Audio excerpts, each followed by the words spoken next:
स्वागत है आपका एक के रिएक्शन में। मैं हूं कविता और आज हम बात करने जा रहे हैं भारत में स्थित उड़ीसा के जगन्नाथ मंदिर के बारे में, जो हमेशा सुर्खियों और चर्चा में इसलिए बना रहता है अपने रहस्यों की वजह से। तो इस मंदिर में एक से एक रहस्य है और उसी के ऊपर आज हमारी पूरी वीडियो होने वाली है। तो कुछ कॉमन रहस्य जो आपको नॉर्मल गूगल करने पे या इन्फॉर्मेशन में मिल जाएंगे, आज हम उनके बारे में बात करते हैं। सबसे बड़ी बात इस मंदिर की ये है कि इस मंदिर की परछाई जो है वो ज़मीन पे नहीं पड़ती है। तो आप देखिए, मतलब यूजुअली हर चीज़ की परछाई ज़मीन पे पड़ती है, मगर इस मंदिर की परछाई ज़मीन पे पड़ती ही नहीं है। ये एक बहुत बहुत बहुत अकम्बनीय रहस्य है जिसे आज तक कोई भी झुठला नहीं पाया है और कोई भी प्रूव नहीं कर पाया है। इस मंदिर के ऊपर कोई पक्षी नहीं उड़ता, ना कोई हवाई जहाज उड़ता है। जी हाँ, ये भी एक रहस्य की बात अगर आप ढूंढेंगे, नॉर्मल गूगल करेंगे तो आपको पता चल जाएगा। ऐसा पता नहीं क्यों है, क्या इस चीज़ को हम इस वीडियो में एक्सप्लोर कर पाएंगे भी या नहीं कर पाएंगे वो पता नहीं, लेकिन ये कुछ मैं कॉमन मिथ्स जो है वो आपके साथ बता रही हूँ कि क्या ऐसे रहस्य हैं, सीक्रेट्स हैं जो इस मंदिर के बारे में कहा जा रहा है। कहा यह भी जाता है क्योंकि ये मंदिर समुद्र के किनारे है, इस मंदिर में समुद्र की लहरें जब आप अंदर होते हैं तो भी नहीं सुनाई देती। ये भी एक सोचने वाली बात है। अगर आपने विटनेस किया होगा, हाउएवर अभी तक तो मैं उस मंदिर में गई नहीं हूँ, मगर मैं ज़रूर बहुत जल्द जाऊँगी। लेकिन अगर आप सब गए तो आप सब इस बारे में बता सकते हैं कि क्या ऐसा वाकई होता है या नहीं होता। मंदिर के जो शिखर पे झंडा होता है वो हमेशा विपरीत दिशा में यानी ऑपोजिट डायरेक्शन में लहराता है, कभी सेम डायरेक्शन में नहीं लहराता है। मंदिर में प्रसाद को पकाने के लिए 7 बर्तनों को एक के ऊपर एक क्रम में रखा जाता है, यानी एक नंबर होता है, एक सीक्वेंस होता है जिसमें इन बर्तनों को रखा जाता है। मंदिर में हर 12 साल में भगवान जगन्नाथ की तीनों मूर्तियों को बदला जाता है। क्या ये बात सही है? वो लोग ज़रूर बता पाएंगे जो इस मंदिर में गए हैं। मूर्तियों को जब बदला जाता है तो पूरे शहर में बिजली को काट दिया जाता है। दिस इज़ लाइक, मैं बोलते टाइप मुझे इतना अजीब लग रहा है, बट आप सोचिए कि पूरे शहर की बिजली जो है वो कट जाती है। ऐसा क्या रहस्य है इसमें? उसके बाद जब मूर्तियां बदली जाती हैं तो इसे पुजारी भी नहीं देखते हैं, उनकी आंखों में लिटरली पट्टियां बंधी होती हैं। तो ये एक वाकई काफ़ी ज़्यादा मिस्ट्री को ये हाइप देता है। और साथ ये कहा जाता है कि इस मंदिर में श्री कृष्ण के लकड़ी का देह है, मतलब श्री कृष्ण जी की लकड़ी की एक मूर्ति है, एक आइडल है जिसका दिल जो है वो आज भी धड़कता है। तो ये तो कुछ कॉमन जो सीक्रेट्स हैं, मिस्ट्रीज है, ये आपको नॉर्मल गूगल करने पे मिल जाएंगे। बट इस पूरे वीडियो में क्या बताया गया, क्या ये पूरा वीडियो उससे कवर करता है या कुछ और अलग बताया जाता है, वो आज हम यहाँ पे देखेंगे। तो बिना देरी के हुए चैनल को सब्सक्राइब करें और ऐसे ही मिस्ट्रीज वीडियोस और इन्फॉर्मेटिव वीडियोस को देखने के लिए सब्सक्राइब करें AK आरो के रिएक्शन। साथ ही मेरी पर्सनल लाइफ के बारे में जानने के लिए आप देख सकते हैं और फॉलो मुझे कर सकते हैं AK आरो के रिएक्शन में, और वहां पे आप मेरी लाइफ से जुड़े मिनी ब्लॉग्स देख सकते हैं। तो आइए बिना देरी के इस वीडियो को शुरू करते हैं। इंडिया के उड़ीसा राज्य के पुरी में चमत्कार की एक ऐसी कहानी है जिसे समझ पाना साइंस के बस की बात नहीं है। साइंस, ज्योग्राफी, फिजिक्स, केमिस्ट्री और दुनिया के सारे ग्राउंड्स ऑफ बिलीव्स यहाँ सब फेल हो जाते हैं। हिंदू मान्यता में 4 धाम होते हैं: बद्रीनाथ धाम, द्वारकाधीश धाम, रामेश्वरम और जगन्नाथपुरी। और ये कहानी है जगन्नाथपुरी की, जहाँ पे आज भी श्री कृष्ण का वास्तविक दिल धड़कता है। इस मंदिर के कुछ ऐसे रहस्य हैं जिनके बारे में सुनकर किसी के भी होश उड़ जाएंगे। वेस्टर्न कल्चर फॉलो करते करते हम एक ऐसे मोड़ पे तो आ चुके हैं जहाँ लोग भगवान के होने ना होने पे सवाल उठाने लगे हैं। पर यही सवाल अब मैं आपसे इस वीडियो के बाद पूछूंगी। आइए देखते हैं। हर मंदिर में जहां मूर्तियां मेटल या स्टोन से बनती हैं, वहीं जगन्नाथ मंदिर में भगवान की मूर्तियां लकड़ी से बनी हुई हैं। ऐसा क्यों? आइए बताती हूँ। 3102 BC में ज़ारा नाम के एक शिकारी ने शिकार करते हुए गलती से तीर श्री कृष्ण के पैर पे चला दिया, जिससे श्री कृष्ण की मृत्यु हो गई। ज़ारा ने श्री कृष्ण का देह संस्कार किया पूरे रीति रिवाजों के साथ। पर जब उनकी चिता शांत हुई तो ज़ारा ने देखा कि एक चमकने वाली मेटल की चीज अभी तक जली नहीं थी। ज़ारा को ये समझ नहीं आया था कि ये है क्या, तो उसने उसे उठाया और उसे बेचने निकल गया। पर उसको खरीदना तो दूर, किसी ने उसे हाथ भी नहीं लगाया।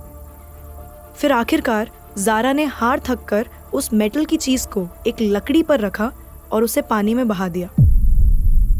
गुप्त साम्राज्य के समय अवंती के राजा इंद्रद्युम्न, जो कि विष्णु जी के बहुत बड़े भक्त थे, उन्हें एक दिन सपने में आकर विष्णु जी ने एक नदी में डुबकी लगाने को कहा और ये भी कहा कि एक लकड़ी के तने में तुम्हें उस नदी में मैं मिलूंगा। इस सपने को देखकर अगले ही दिन राजा डुबकी लगाने चले गए।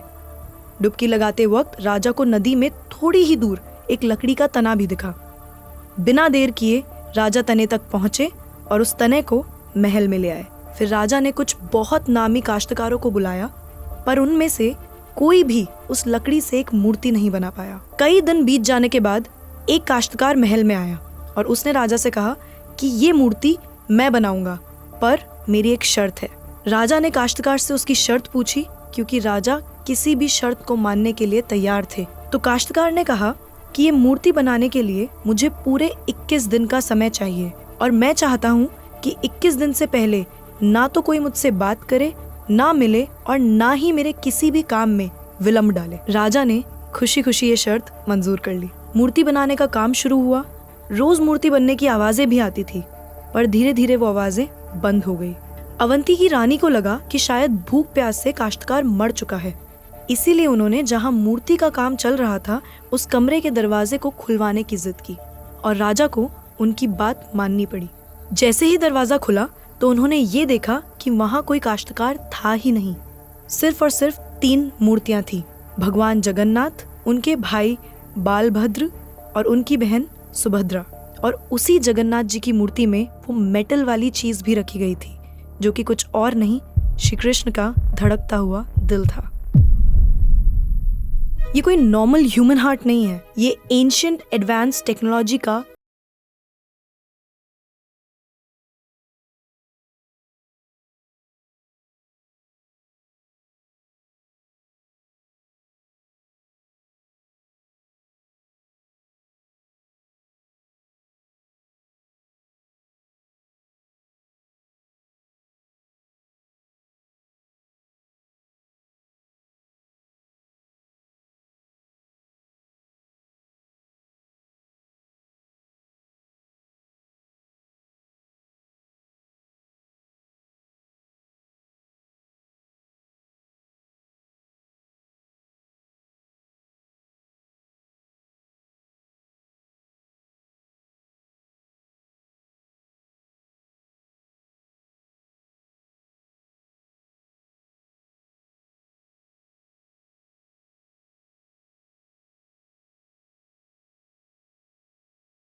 इस मंदिर के ऊपर एक झंडा है जो साइंटिफिक लॉ के बिल्कुल विपरीत चलता है। जैसे कि हमें पता है कि जिस डायरेक्शन में हवा चलती है, पतंग भी उसी डायरेक्शन में उड़ती है और झंडा भी उसी डायरेक्शन में उड़ना चाहिए। पर जगन्नाथ मंदिर के इस झंडे की बात बिल्कुल अलग है। ये हमेशा हवा के ऑपोजिट डायरेक्शन में उड़ता है। क्यों और कैसे, आज तक कोई समझ नहीं पाया। इस झंडे के साथ एक और खास बात है कि इसे रोज बदलना पड़ता है। इसीलिए मंदिर के पांडु 214 फीट ऊपर लगे इस झंडे को रोज चढ़कर बदलते हैं, क्योंकि कहा जाता है कि अगर किसी दिन ये झंडा नहीं बदला गया तो मंदिर 18 सालों के लिए बंद हो जाएगा। मंदिर में आए भक्तों के बीच रोज प्रसाद बांटा जाता है, उनके लिए वो प्रसाद बनाया जाता है। और जगन्नाथ मंदिर में होने वाली हर चीज में कहीं ना कहीं भगवान की कोई ना कोई लीला छुपी है। मंदिर में रोज 500 लोगों के लिए प्रसाद बनता है और कभी कभी भक्तों की संख्या हजारों में भी चली जाती है। पर जगन्नाथ मंदिर में भक्तों के लिए प्रसाद कभी कम नहीं पड़ा। दिन भर मंदिर में प्रसाद बांटा जाता है, पर कहते हैं कि आज तक इस मंदिर में एक भी दाना प्रसाद ना कम पड़ा है और ना ही व्यर्थ गया है। पर ऐसा एस्टिमेशन इंसानों के लिए करना तो बहुत ही मुश्किल है। और ये बात यहीं खत्म नहीं होती।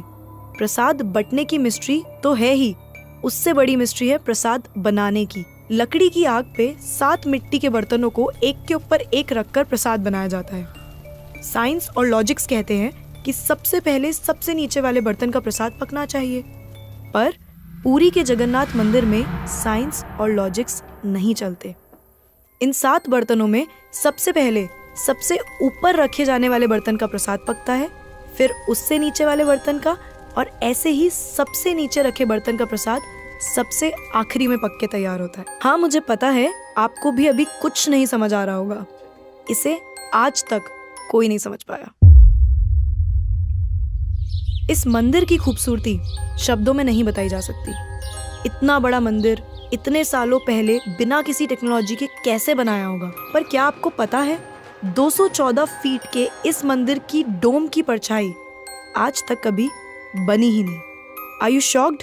You must be, but it is true. Jagannath Puri temple के डोम्स की शैडो बनती ही नहीं है कभी भी, at any time of the day. और हमारी फेवरेट साइंस इस बात का भी लॉजिक नहीं ढूंढ पाई। The mystery is not over here.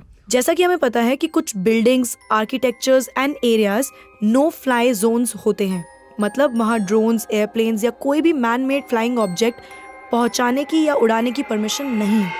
पर पक्षियों को तो हम नहीं रोक सकते, उन्हें समझाना तो बहुत मुश्किल है ना। पर अगर हम जगन्नाथ टेम्पल की बात करें तो वहाँ पे ऐसा कुछ है जो शायद पक्षियों को पता है और हमें नहीं, क्योंकि इस मंदिर के ऊपर कोई भी ड्रोन, कोई भी एयरप्लेन या कोई भी पक्षी कभी उड़ता ही नहीं। आपने देखा होगा ना मंदिर के डोम्स पे या बड़ी बड़ी बिल्डिंग्स पे बर्ड्स को बैठे हुए।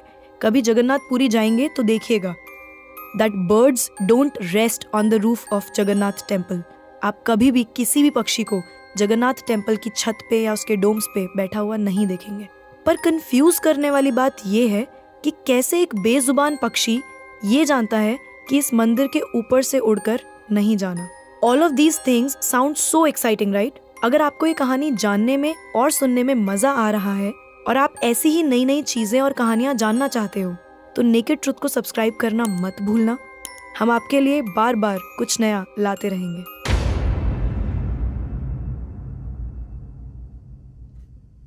आइए फिर से चलते हैं जगन्नाथ मंदिर की मिस्ट्रीज की तरफ। सुदर्शन चक्र, ये नाम तो आपने सुना ही होगा। सुदर्शन चक्र भगवान विष्णु का अस्त्र है। ये अधर्म का विनाश करता है।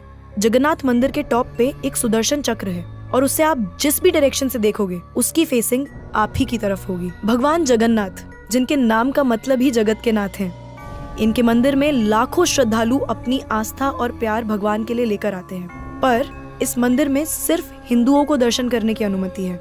किसी भी और धर्म के इंसान को दर्शन बाहर से ही करवाए जाते हैं और दर्शन करवाकर भेज दिया जाता है। जैसे कि हमारी ex prime minister Indira Gandhi ji, वो भी जगन्नाथपुरी गई थी दर्शन करने, पर क्योंकि वो फारसी हैं और हिंदू नहीं और उन्हें उनका सरनेम फिरोज गांधी से मिला है, इसीलिए इंदिरा गांधी को भी दर्शन करने की अनुमति नहीं दी गई।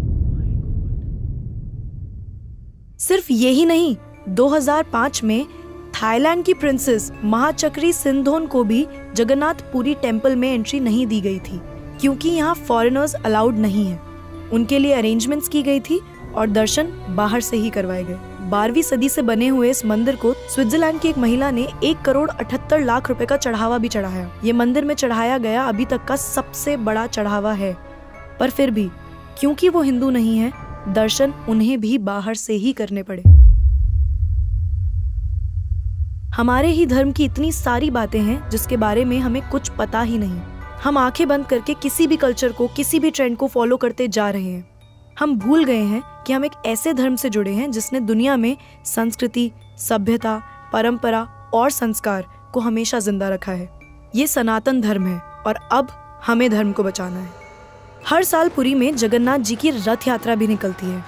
ये 9 दिन का त्योहार होता है जिसमें भगवान श्री जगन्नाथ, देवी सुभद्रा और भगवान बालभद्र को गर्भगृह से निकालकर रथ पर बिठाकर यात्रा करवाई जाती है। माना जाता है कि ये यात्रा इसलिए निकलती है क्योंकि भगवान इन 9 दिनों में प्रजा के बीच आकर प्रजा के सुख दुख को खुद देखते हैं और इस यात्रा में लाखों करोड़ों भक्तों की भीड़ हर साल इस यात्रा का हिस्सा बनती है। जगन्नाथपुरी मंदिर की मिस्ट्रीज यहाँ खत्म नहीं होती, और भी बहुत सारी कहानियाँ हैं जो हम नहीं जानते, जैसे कि हर साल भगवान 15 दिन के लिए बीमार पड़ते हैं और भक्तों के लिए मंदिर में दर्शन बंद कर दिए जाते हैं, पर बहुत कम लोग जानते हैं कि ऐसा क्यों होता है। वी होप आपको ये वीडियो देखकर अच्छा लगा होगा। तो अब मैं आपसे पूछना चाहती हूँ, आपको क्या लगता है, भगवान सच में होते हैं? Oh my God, so this was really interesting। जो हमने पढ़ा था, यानी जो नॉर्मल सर्चेस में थे वो सब कहीं ना कहीं इस वीडियो में कवर हुआ था। खाली कुछ ऐसी चीज़ें थी जो एडिशनल थी, जैसे कि भगवान जी बीमार पड़ते हैं और किस तरीके से फॉरेनर्स को या किसी और जाति को दर्शन नहीं करने दिया जाता, सिर्फ हिंदुओं को अलाउ किया जाता है। बट मेरा क्वेश्चन ये है, मतलब मैं ये सोचती हूँ कि कैसे, I mean with the help of your surname कोई झूठ भी बोल सकता है, तो किस तरीके से आइडेंटिफाई किया जाता है? क्या वहाँ पे कोई चेकिंग होती है? Because I have not been there, मैं वहाँ पे नहीं गई हूँ, बट जस्ट क्यूरियस कि किस तरीके से इतनी बड़ी क्राउड की, इतनी बड़ी पॉपुलेशन की चेकिंग होती है कि आप हिंदू हैं या हिंदू नहीं हैं। सो दैट्स वन थिंग जिसमें आप लोग मुझे हेल्प कर सकते हैं। एंड सेकेंडली, जो हमने जाना, जो हमने पढ़ा, वो सब इस वीडियो में बताया गया था। दैट वाज अमेजिंग, मतलब जान के बड़ा मज़ा आया मुझे। बहुत बहुत बहुत मिस्टीरियस था और बहुत सारे और क्वेश्चन ज़रूर पुटअप हो गए। बट जो लोग जा चुके हैं जगन्नाथपुरी, आप सब बताइए कि क्या ये वाकई सच है या नहीं है। और मैं बहुत जल्दी मैं कोशिश करूँगी कि मैं जगन्नाथ मंदिर जाऊँ अपने पूरी फैमिली के साथ और एक्चुअली वेरीफाई करूँ कि क्या चीज़ें सही हैं गलत है। बट देन हैट्स ऑफ और जय जगन्नाथ यही बोलूँगी। बने रहिए मेरे साथ, मैं मिलती हूँ आपसे अगली वीडियो में। तब तक के लिए जय हिंद, नमस्ते, सत श्री अकाल, बाय।